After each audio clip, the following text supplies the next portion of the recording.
another exciting episode of the Williams Today Show. I'm your host, William Prue with Real Estate One. And I'm your co-host, Hannah Lachowski with Real Estate One. And you guys are for sure, in fact, watching the Three Key Teams Today Show. We're extremely excited to be here today. Number one, because it's National Rum Day, and any day that involves alcohol, I'm extremely excited about it. So, being that it's National Rum Day, we decided to auction off some liquor, Captain Morgan being rum, to our A group. We've done that. We do this. I'd say this every couple months. We like to do a little raffle. So this was the perfect day for it. I'm gonna let Hannah go ahead and pick it because she's got the lucky fingertips. Go ahead and jump in there. Who's gonna win? Who's gonna win? Closing my eyes like there's something gonna happen. I know, right? Boom, fireworks.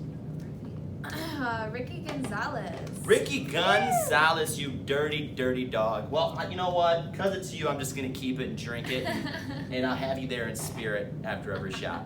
But of course, we're also giving, it's probably blending in with our green screen behind us here because it's green. Right. But Verners, if you mix, Ricky, if you mix these two together, you'll thank us later, and you probably get so drunk you'll buy 5 houses from us. So.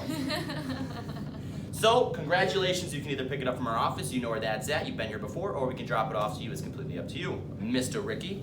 But today, guys, I'm sorry, I almost forgot. You already know the rules, positive impact, one day at a time, and we are... Crickety coconut cracking the code. Coconut cracking the code, and I'm feeling the coconutty vibe today with my... I don't know, it's some sort of palm tree shirt, nice and pink and bright.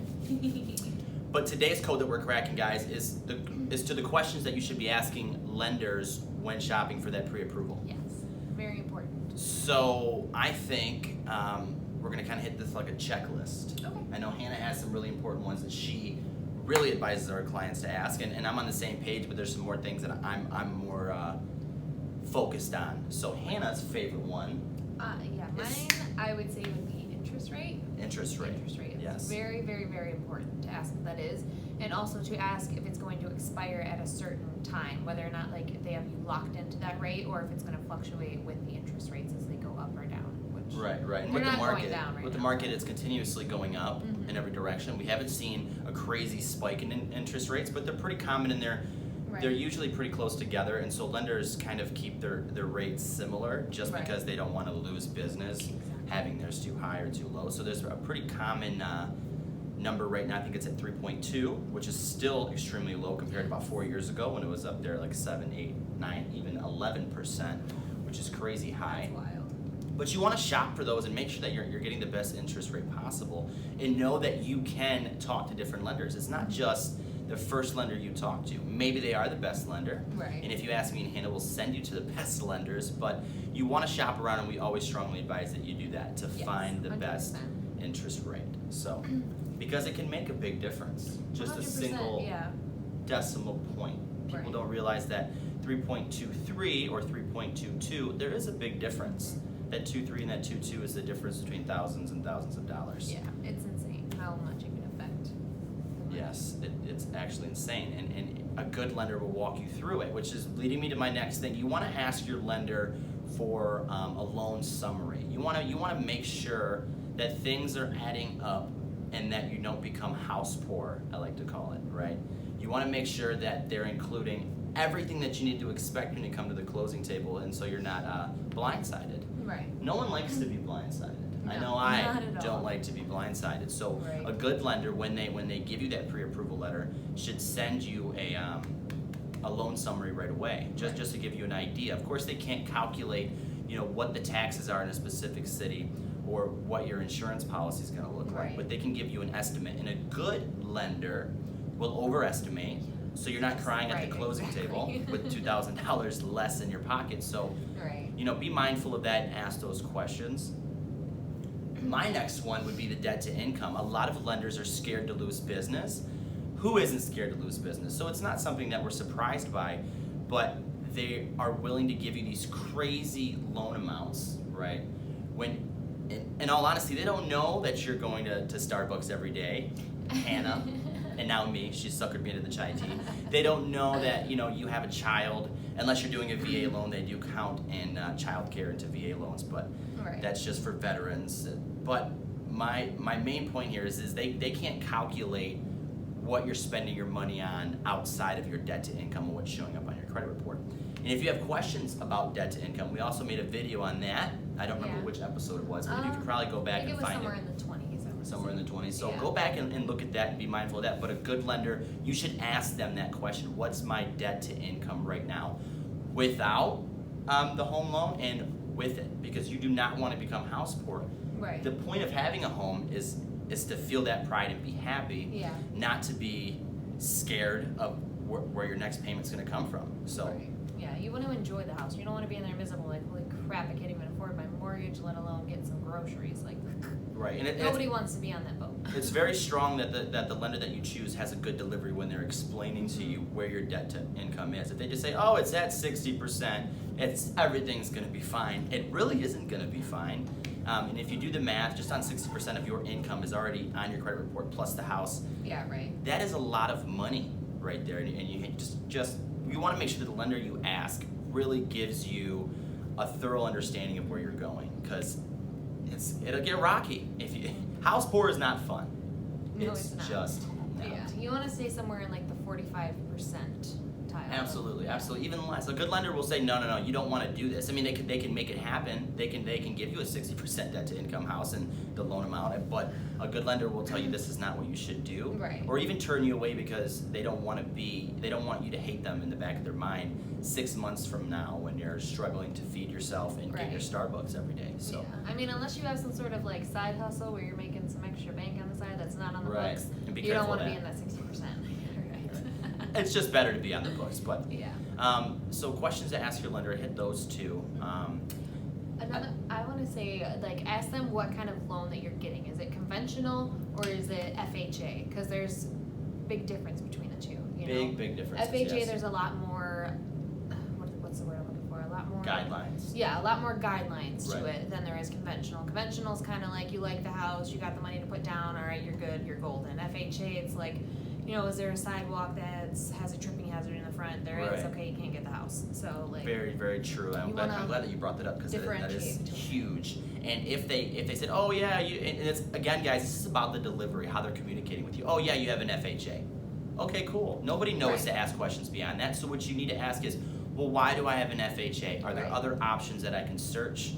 Is there anything else that I can do other than an FHA loan? I mean, it doesn't matter what loan it is. They need to explain to you, are there other options? It's as simple as that. FHA can be difficult in this market, and we're kind of going off here into the abyss because we could talk about each loan and the benefits and the not so beneficial things. Right. But we're going to do that at a later time. We actually know that should be our next video is conventional versus FHA versus VA. Right. But yes, a lender should explain these things to you. They should explain your loan summary. They should explain estimate, right? Because they can't know right away what your interest. Taxes are going to be. What your taxes are going to be and your insurance. But you need to ask that question. What can I expect if I use my full loan amount? What can I expect my monthly payment to be? Right. And then at that point, again, guys, the delivery, it should be a very, very solid explanation of what you could expect with this loan amount. Right. But remember that it could be, and they should go higher, but they could be, it's not going to be exact because they don't know the city and they don't know the condition of the house or the insurance policy that you're going to get. Exactly. So it's very important. Good points. Very, very good points. Yeah, so conventional, the huge thing you need to ask them. Oh, I can't believe I almost forgot that. But you should definitely ask about that, and they should explain it to you right off the bat. Yeah, they should have no problem explaining it to you and giving you a very correct and straightforward answer. And you can shop, guys. I cannot stress this enough. You can shop different lenders. Yes, when you go to different lenders, it will hit your credit. It will hit your credit as a soft inquiry, but it is practically law. I don't want to say this the wrong way because I could, but HUD stands in the background with the sword in their hand, and they made sure that buyers had the opportunity and the flexibility to shop different lenders. Right. So when it does hit your credit after 45 days, there will only be one soft inquiry. Am I saying that word right? Yeah. Inquiry. Yeah, I know. An inquiry on your record on your credit report. So keep that in mind. It really hurts me to see that buyers think that they have to stick with the first lender they talk to because their credit gets hit. It can be detrimental. Just deciding to stay in that boat with that crazy interest rate, a lender that's not communicating with you the right way. Yeah, that's a major thing too. You need to make sure that the lender that you're picking is good at communicating, And the busy ones, you'll know that they're busy, but the busy ones that do good business should have a secretary or somebody helping them. Right. Just throwing that out there. They should find the time no matter what. Excuses. I hate excuses. Hannah hates excuses. Yeah. If you're gonna be willing to offer somebody something, you should be able to do it at full capacity, or send them in another direction, somebody that can help them, better than you can. Right. If you're too busy. So I think we practically hit everything on that list. Of course, there's some more. I thought there was one more thing that I can't think of at this very moment. Asking about prepayment penalties. That's another thing. Yeah, that's a major thing, because sometimes you don't want to sit there with a 30-year loan. Maybe you want to pay it off in like 20 years, maybe Right. even 15.